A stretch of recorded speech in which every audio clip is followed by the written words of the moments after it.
or freed a people or found a cure for something, we hit them in their, at their level with monkeys and arses. Yeah, exactly. It's what our listeners love. Yeah, monkeys and arses. Yeah. We should put that on the poster.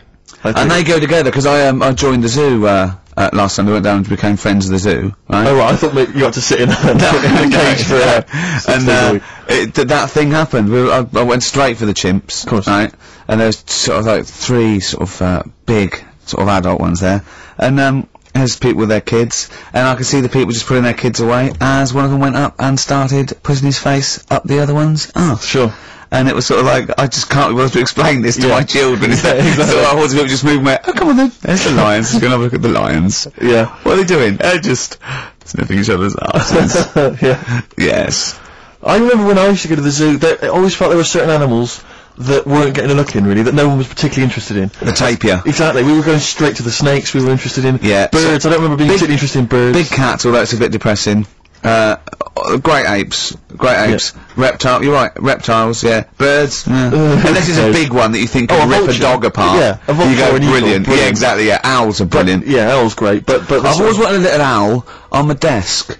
I'd like be doing work, and there'd be a little owl there, and I go, can you give me that pencil? And it just sort of goes over and gets me a pencil, goes, cheers, and it just watches me, and it thinks I'm brilliant. Do you know what I mean? Not really, no.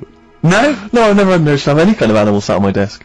No, Carl? You'd like a little owl, wouldn't you, that helped you? No, I had a little magpie, didn't I? We've talked about that. Oh, he came down and started pecking your grifter, didn't he? Yeah. What was his name? Maggie. Sure. Inspired. And you took it to school and it didn't come back once, Didn't come back, didn't see it again. Oh dear. Did it ever peck your head? Because you used to have hair, didn't you? Yeah. No, it did. It started getting a bit violent. Really? Yeah. Was it becoming sort of age, but unless it's probably sexual frustration, sort, because I think magpies go for shiny objects, don't they? And you're probably sort of, probably losing it a little bit then in the front, and so when the sun was out, there's a bit of a sheen on the front. They saw a glare and thought, I'll have that. Yeah. What is that? That's brilliant. Yeah. Well, as it was sort of pecking away, it mistook it for a tree. Yeah, because of the noise. Because of the noise. Yeah, the hollow sound. I squeezed his head yesterday. We should just point out, if you're a new listener to XM, you might not realise that one of Ricky's many sexual peccadillos, I'm assuming it's a sexual thing, I can't justify it any other way, is to just squeeze Carl's head. Yeah. Front-wise, sidewise. I don't know what it is. I don't know if it's sexual or, like when you've got a little kitten, you want to squeeze his little face. Do you know what I mean? Do you know what I mean by that, Carl? Yeah, I said that before, squeeze a little head. Yeah, exactly, and I feel that with you, because it's sort of like, he gives so much. Look at Carl's face, he gives so much. It is like he can understand what we're saying. Yeah. And that's what the connection is, I think, between me and Carl and other animals. It's like he can understand what we're saying. But I squeezed it yesterday, and Carl went, I definitely had something crack. Yeah. Because I'm trying to see how hard I can squeeze it. Yeah, I think that was you just thinking, Carl. To be fair. I think the cogs just started to... No, I mean, I think there is a danger, because I think there is a danger that you could squeeze it too much. Yeah, I know. He did a good deed today, the other day, didn't you? Was it? Yeah. What were you up to? You were just, you were talking about, like, being hassled in the street and stuff. And, I get hassled a lot by the homeless. Don't we all? You should go home to sleep. I'm here, mate. But no, I do treat them a lot. You treat them. I love that. You had a good day? Yeah. You've been good? Yeah. There you go. That's 50p. Suzanne does the Save the Children thing. You were talking about, charities hassling you all the time. She does that. And I sort of say, well, you do that. I'll look after you. You'll take care of the homeless. I'll take care of the odd tramp around where I live. And how do you treat them? Loads of different ways. 50p I might give them. Yeah. Or I might, they'll sort of say, have you got any money? I'll say, what for? And they'll go, I'm really thirsty. So I'll go, hang on a minute, and I nip and get them a little Diet Coke. Sure, a Diet Coke? Yeah, they want to watch their weight. Yeah. They're going full fat. Oh, what an insult. Yeah, exactly. To a man like me. Yeah. Yeah. I'd rather treat them than... Because a lot of people spend money on, problems abroad and stuff. Right. Oh, I just think, Yeah, I'm just saying. Oh, God. Like what? What do you mean? Like famine relief? Well, you do get sick of it, don't you? You know what I mean? It's that... You get sick of it. No, I'm just saying... Wait. Go on. I'm just... I know, just let whatever you do now, Steve, don't interrupt, because I'm scared, but I just think it's worth it. There's so many issues. There's freedom of speech. There's we're not responsible. There's he'll get away with it because he's a buffoon. And it is entertaining. Exactly. So go on. All I'm saying is you're saying, you know, who do I give me money to? Is it you know, little, you know, sick kids or whatever, or is it old people or whatever? HMV. That's what gives his money to. Usually they get a lot of it, Yeah. And for me, I just get sick of, you know, problems abroad. It's like, what do you do? What do you do with famine and that? What are you meant to do? How can you solve it? It's gone on for years. Yeah. It just keeps going. We keep giving them money. They keep spending it. And you're not getting any return for your cash. Well, it's just how many times, you know, they've got to learn. What do you mean they've got to learn? What, you're going to teach them a lesson? What do you mean they've got to learn? What do you mean? Well, what are they doing with it?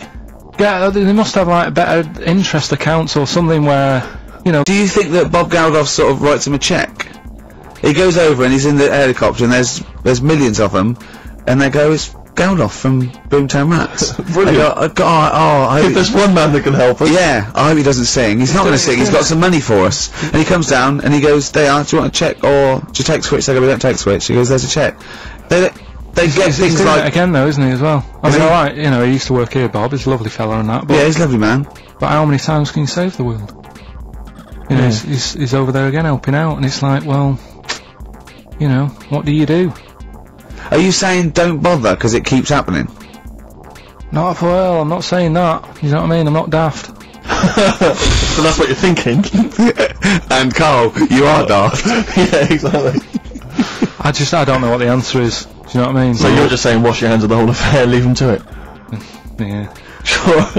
Are you really just saying it's nature, it's tough luck, just don't interfere? Like a wildlife programme. Is that what you're saying? Don't interfere. You're saying it's not my concern? This has got a bit heavy. Can we do Cheeky Freak of the Week?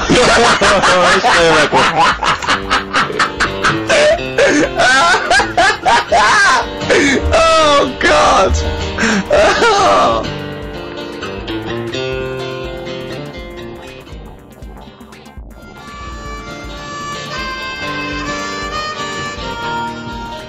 My Hey Hey out of the blue from the album Rust Never Sleeps by Neil Young. Such a brilliant song. Oh, he's a great musician. He's amazing. Yeah. He's incredible. I think we're playing Neil Young track a week. Okay. From now until Christmas. Brilliant, okay. Alright? Excellent. On XFM 104.9, I'm Ricky Jones with Steve Merchant and Carl Pilkington. We were talking about the homeless. I saw a homeless guy in the week as I was walking down Finchley Road, and he was peering in the window of one of the Dixons or something like that, just checking out the details on one of those cable TV packages. And I thought, one step at a time. I mean, firstly, I don't know, start eating your dinner off a plate. Yeah. And then work your way up to, you know, a house, a home, a widescreen TV, a roof, digital television. But it's odd. Well, that might answer one of the questions, because I keep getting recognised by homeless people, and I never know what to say. I go, oh, it's your, I think, well, either they're not really homeless, and they've I don't know, they've got sort of digs or something, and they watch television, or the scariest one is that they've become homeless in the last few months since the office. And I think, oh God, that's really scary. Or they are watching it in Dixon's. They're going, the office is on tonight. Yeah. What are you doing? Yeah. I'm going down to Dixon's. Or they think you're one of them. Or that. Well, I have. I mean, the way you dress. Well, no, some that are probably not quite. Yeah, got their faculties, so maybe a little bit worse for wear. Think they recognise me. And they whole scenarios where they're going, when we were chatting, I was going, yeah, how are you? And it's just they recognise someone. Right, yeah. But that's a bit weird. But I mean, I think that's the worst thing. On a serious note, it is outside health.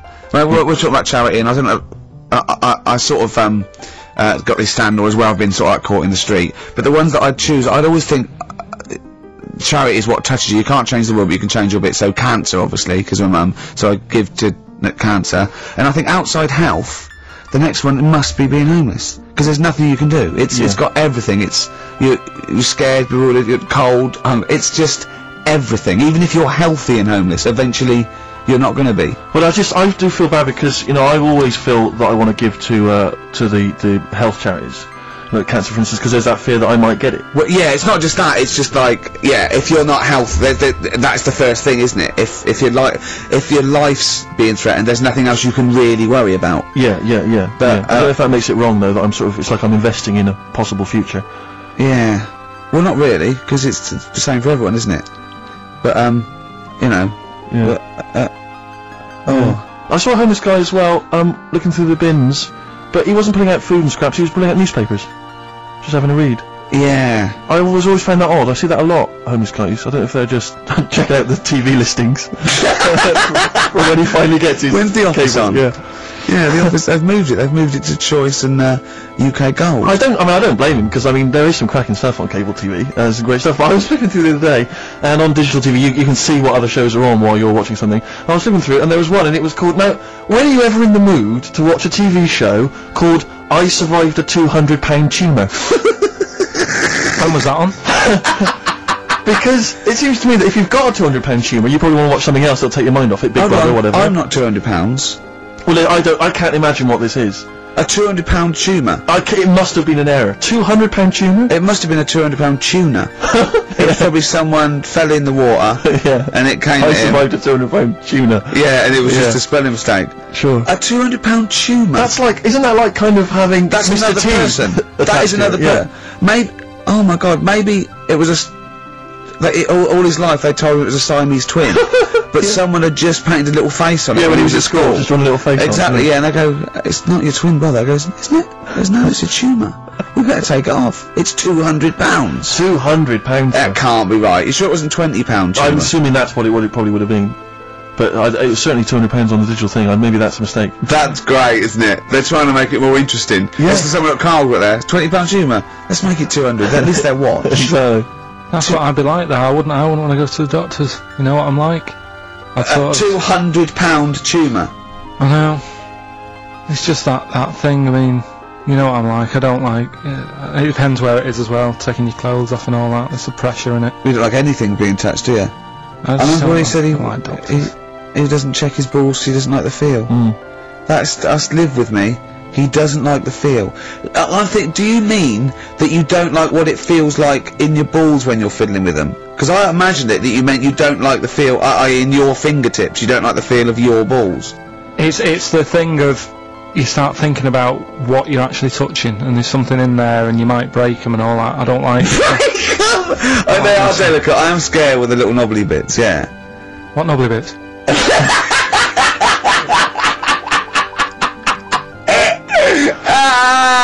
But I'll tell you what, it's that thought at the doctor's. It's that thing of, he's not taking your clothes off in front of him, right? But he asks you to go behind that curtain to do it first. So there's more pressure because then you come walking out with nothing on. So it's like, why do you ask him to go behind there? Rather than if I just sat there having a chat and he's going, so how have you been? It's like, alright, and just taking the pants off. And then exactly, it's the pressure don't take your clothes off, and you came out and he lit a candle and there was some soft music on. The lights of the day. Nice. Or he said, if it'll make you feel more relaxed, I'll take my clothes off. Yeah, exactly, yeah. But I'll do it in the form of a striptease. Now, Carl, I'm going to ask you the question, knowing the answer. What do you think of maybe a gay doctor just checking the testicles out? He's a professional, he just happens to be gay. That would never happen, would it? What are you talking about? Why not? Oh, speaking of... Go on. Doctors? No. Gay people and that. Do you know when we discussed gay-only toilets? Yeah. It's only, it looks like it's coming into action. No, it doesn't. Right. No way. It was mentioned again. Where? On... Your head. No, I think. Do you think that people in positions of power are listening to this show getting ideas from you? Tony Blair. Makes you wonder, doesn't it? No, it really does. And the funny thing is, why are they getting upset? Why are gay people getting upset that they might have to have their own toilets? Carl, you don't know what you're talking about anymore. You're having a sly look. You don't know what you're talking about. Okay, can we have Cheeky Freak after this? If you want.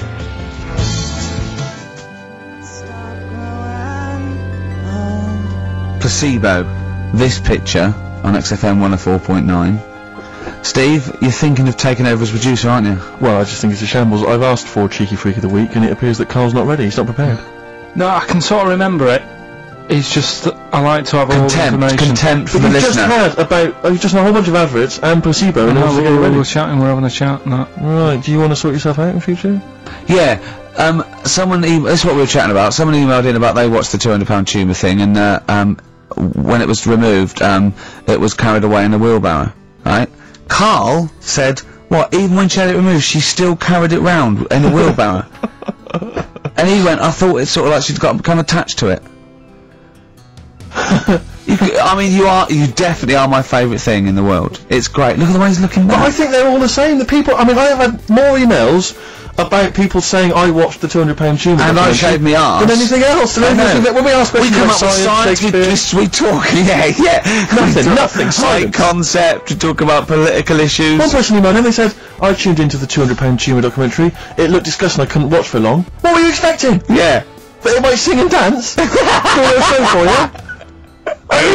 Oh, anyway, these are really your listeners, Carl. Now, I think you know what I mean. You sort of find your niche, you attract your. I think me and Steve are pretty much just here. I think the people that we had in the early days, Rick, they've long since abandoned us. They jumped ship. They've got jobs. Yeah, they've got jobs. They're out now. They've been released. Exactly. Yeah, they're getting their life back together. Carl, so what's the situation with Cheeky Freak? I've got like a couple of bits. Like I say, I haven't got the in-depth stuff that I normally. Oh no, because usually it's it's pretty scientific. Exactly. Yeah. Do the jingle. We'll come up with a new one, haven't we? The Freak. Say chic. Cheeky Freak of the week. Right. Well, couple of bits. I don't know which one to use as the main feature for this week. It's that good, is it? Well, there's been another one born. Little kid. You go on. 4 eyes. Insult. Just a guy who wears glasses. Come on. 4 eyes, 2 noses, 2 mouths. That's weird, isn't it? This bloke, did he also have 2 heads, 2 bodies? Sort of born sort of slightly separately? He wasn't stood next to a mirror? No, it's weird that, isn't it? That's all you've got. I love that. That's weird. I imagine the doctor said that. Well, Mrs. Parks, kid's got 4 eyes and 2 noses. Weird, isn't it? Any clues? Any clues? So that's it. That's all the information. Well, I'll tell you what, that should be the main one. Okay, I've answered it. But like I say, what's the idea of this feature? What do I say all the time? Dunno. I always say, think about it. Think about what that would be like. Okay. What? Giving birth to him? No. Being, I think it's a girl. Being like her. 2 mouths. 4 eyes. What would that be like? Mad, innit? I don't know what this feature is. I don't know what's wrong. Is there another one? Is that, you said, I mean, I hope everyone took the opportunity there during that silence to just think about what it would be like. I know I was. Could she talk with a mouthful? What? Is that allowed? Because she's got 2 mouths. Yeah. Would that be alright in her house? She'd be eating. Yeah, she could talk with one mouth and eat with the other, I Well, suppose. listen, the main one, right? You've thought about that, that's good. The main Cheeky Freak of the week, I haven't got all the details. Smallest person ever. Right? How big would you say that is? Carl is now sort of like holding his hands up like a fisherman, long ways. That's about 1 foot. Right. Smallest man in the world. I printed the thing off and I can't find it. There's a little picture of him. Right. The odd thing was. But why have you asked me how, did it say, or was it a picture of him? I didn't really read it. Of course you didn't. Jesus. I just saw it and thought, oh, that's... What, you straight away assumed it was natural size? It was that big. But what do you mean it was that big? Little fella, like that. But why are you doing that? What? It was a page with a little fella. How do you know that was natural size? No, it was, because it said it's world's smallest man. And the funny thing is, I've read the first line, I always read the first line, it said world's smallest man. Well done. The weird thing is, he got an head like a light bulb. The shape of it, apparently. I don't know if that's got anything to do with his shape and size. Oh, God. That big. His name's Mr. Watts. And the annoying thing is, what got me is, if you're that big, right, don't have your picture taken next to a fruit bowl. Why was he having his photo taken next to a fruit bowl? Dunno. Whoever the photographer was, obviously having a bit of a laugh. Yeah. At his expense. Because you would just stand in the middle of nowhere, you'd look normal and that, but he was stood there, just leaning on an apple. Leaning on an apple? What is this? In what world do you have it? This was on the internet. Leaning on an apple? Was it Tom Thumb? What is this? Are you sure it wasn't like some sort of sci-fi show they're advertising? No. Just lean on the apple. Just lean on the apple, man. Do me a favour, you stand next to my chihuahua. You're not taking the piss, are you? No, not at all, no. Would you mind leaning on this matchbox? Yeah. leaning on an apple, and that's what. So it just said there's the world's smallest man leaning on an apple. Smallest man, said about his head being like a light bulb. I don't know what that meant. And I just thought, right, that'll do. That's that sorted. Cheeky Figure of the Week done. I think that was on like Monday. Right, I found that. I thought that's done. Printed it off. Forgot to get it off the photocopier. Someone's nicked it. Play a record. You got to. You know, it's just Steve. No, can I just say, no, Carl, please. If I say let's have Cheeky Freak of the Week,